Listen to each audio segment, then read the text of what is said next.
మిగతా అప్డేట్ చూద్దాం. కామారెడ్డి జిల్లాలో మాజీ ఎమ్మెల్యే బిగాల గణేష్ గుప్తాకు ప్రాణాపాయం తప్పింది. బస్వాపూర్ 44వ జాతీయ రహదారిపై మాజీ ఎమ్మెల్యే కారును లారీ ఢీకొట్టింది. ఈ ఘటనలో బిగాల గణేష్ గుప్తా ఆయన కుటుంబ సభ్యులకు ఎలాంటి ప్రమాదం జరగలేదు.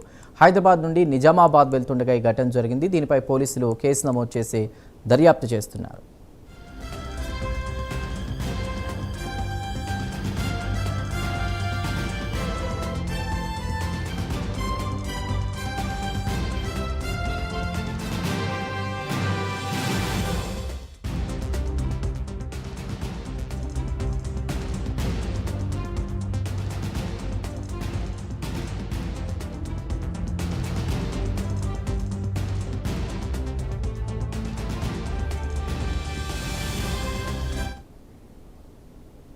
కామారెడ్డి జిల్లాలో మాజీ ఎమ్మెల్యే బిగాల గణేష్ గుప్తాకు ప్రాణాపాయం తప్పింది. బస్వాపూర్ 44వ జాతీయ రహదారిపై మాజీ ఎమ్మెల్యే కారును లారీ ఢీకొట్టింది. ఈ ఘటనలో బిగాల గణేష్ గుప్తా ఆయన కుటుంబ సభ్యులకు ఎలాంటి ప్రమాదం జరగలేదు.